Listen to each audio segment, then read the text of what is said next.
strong female characters, and she's very much that, but she's incredibly vulnerable. She's terrifying. She's a million different colors all wrapped into one, which we all know. And I felt for her, and I connected. That doesn't happen at all. This is a fascinating premise too. I mean, What did you think about it? Did it color your worldview at all, or It's fascinating because I've always been interested in this idea of what if. I think we all walk around in our lives thinking, what if we hadn't met so and so, or hadn't been there at that time on that day? We live in a world where we question things, and I think this is an incredible opportunity to take those questions into a world that is then visceral and palpable. And, it sort of blows open the doors of your imagination of what could have been, and what would have changed, and what the world would have been today had it not, unfolded the way it did.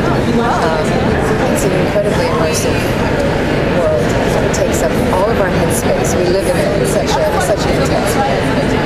Did you read the book before you read the pilot? I had them, actually, years and years ago. A friend of mine was absolutely obsessed and in love with the book, and I'd read it a long, long time ago. And it stayed with me, and when this came up, it felt like a little sign from somewhere. It's like, a gift. Did you read the sequel to the book, though? Did I read the sequel to the book? Yeah, the Ganymede. No, not yet. Yeah. Don't. Can't go there yet. Do yourself a favor and don't. Don't go. Okay, fair enough. Note taken. Thank you. Do you have any interest in historical fiction outside of Man in High Castle, just in general? Obviously, this is my first real experience with it, and it's, yes. I mean, history is something I've always been in love with in kind of an odd way, and I do a lot of period work. World War II specifically is an area that I seem to find myself in quite often. Absolutely.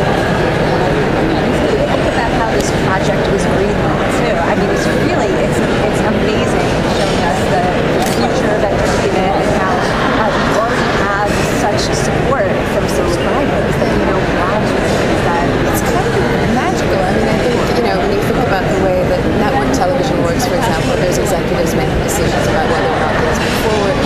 In this case, we're making this for the people. That's why we do what we do. And so that the fact that the people get to see it and appreciate it or not, or express themselves and be part of it is kind of a beautiful thing.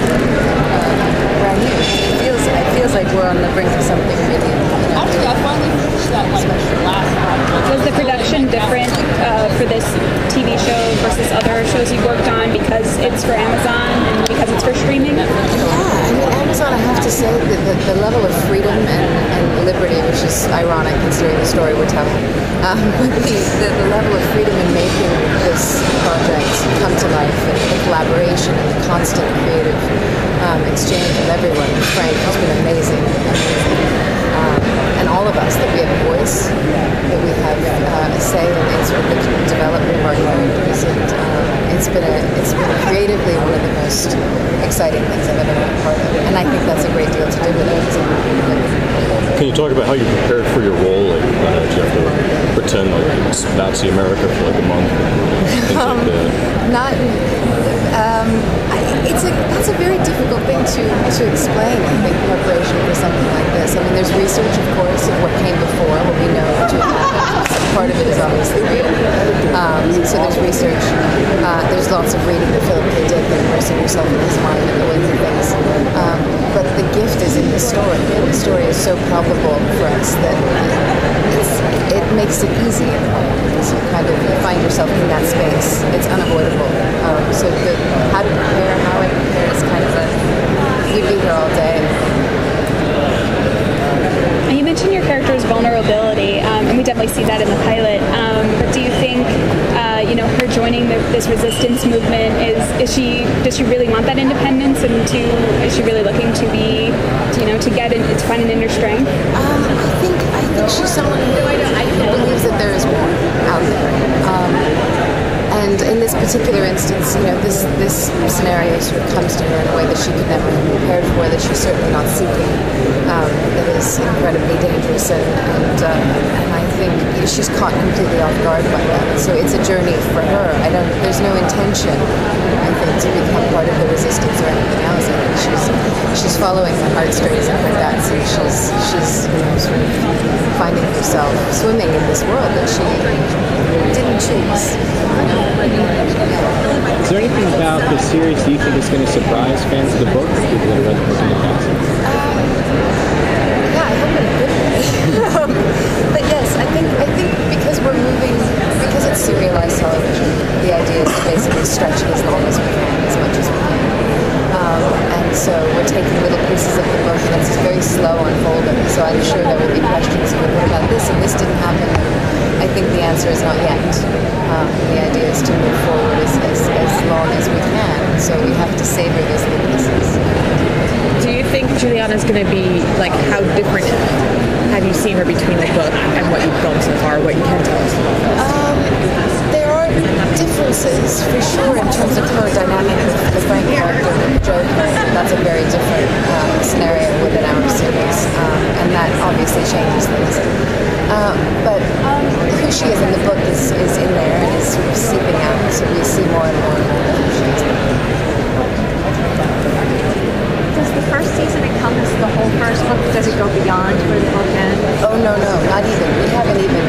Yes, it's just we're unveiling little tiny. Frank is brilliant at pacing serialized work like this. So no, we're nowhere near the end. What element do you find that this TV show has international appeal? Oh my goodness. Well, I mean, if you think about that period in history. It has an international appeal to begin with. From your point of view, why? Well, I think when you think about globally what's going on in the world today, and you think about fascism, you think about oppression, you think about all these things that the world is suffering and undergoing to this day, and when the book was written,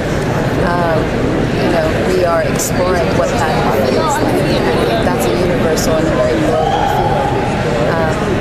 And it's not just the physical occupation and the physical presence, but the emotional, the spiritual, how that affects our emotional connections to people, our relationships, how we carry ourselves in the world, everything. And that applies, I think, that's a boundless connection to everything. Can you talk about how you got involved with the project? I read it. I was in England at the time, and I read the script, and I auditioned with an iPhone. Thank you, technology. I was very much a Luddite, and still am in part, but that kind of shifted things for me a little bit. And it went from there, and that's kind of when we first meet you in the pilot, you're doing martial arts. Did you? Yeah. Right. Did you learn to do that for that scene, or can you do more than for that? For her, it's integral to who she is. I mean, in the book it's judo, and in our world it's aikido, and that was a very specific choice. There was a lot of preparation. I am too meticulous, I would say, in some ways about things like that. So I put a ton of time into training, and not just for the choreography, but for her physical movement and the way she carries herself. How would you prefer to watch a show like this? Would you kind of spread it out? Do you think you go through it all at once? Are you a fan of binging shows? I just started this new world of binging. I couldn't wrap my head around it until recently, and now I understand that there is that incredible impulse to just one more. I think thankfully this show has that element that makes you want to keep going forward.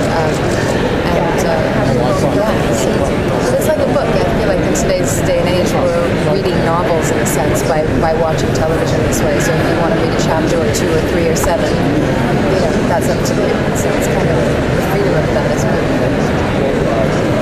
With this being another period piece and being kind of an alternate 1960s, like, have you approached it differently than you would otherwise?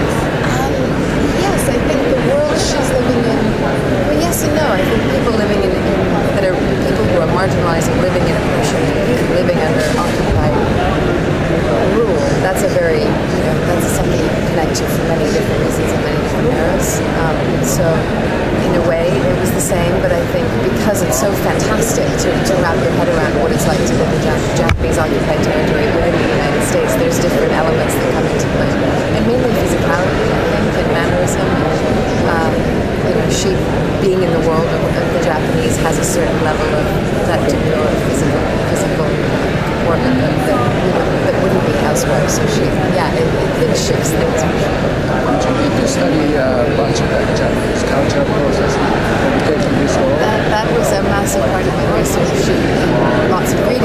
immersing myself in that for sure, because it's really all she knows, so that's her world. Yeah, Particularly any special book or any special culture, particularly Japanese culture? I started with Aikido really, and that sort of took me into a whole realm of martial arts and the culture, but mainly I'm fascinated by the physical sense. There's a beautiful, elegant, graceful physicality that we don't have in the Western world, especially now. But a very specific book. There were a lot of them. There were a lot of them. There still are a lot of them. Yeah. You said that it was a specific choice to go from judo to aikido. Yes. Was it your choice, or no? That was a choice that Frank made, and I think there's a sort of grace and dance element to aikido that's a little bit more gentle. Yeah. It's a little bit more of a moving meditation actually when you do it, and I think that was important for them. They wanted to sort of shift that slightly. So. Yeah, judo can be a little bit more blunter, if anything. What about you? I was curious as to what you binge watched. Oh, really? I'll tell you. Yeah. What got you into it? A friend of mine forced me to sit down and watch House of Cards, and he only had to force me for one episode, and I was there. And Bloodline. He's a dear friend of mine as well. So I'm starting the process. So since a lot of people will watch this the same way in a sitting, almost like a movie, what do you hope that they'll from start to finish take away from it? God, it's such a difficult thing because I think art is so subjective, and I think people kind of sit down and they absorb, you and I would absorb something completely different from the same material. So I hate to kind of blanket statement, what I hope they take away from it, but it really, really inspires imagination for me, this piece, because there is this endless possibility. What if this had happened? Where would we be? What would America be? Where would people be?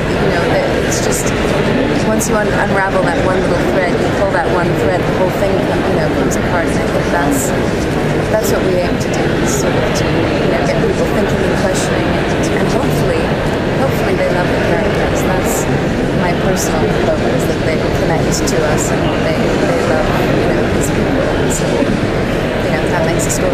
How far have you gotten in the filming? Because episode 2 was shown at San Diego. Right, and we've done full 10 episodes. Okay. So they will all be released together November 20th. Is there anything from the first season that you can tell us that you really enjoyed doing?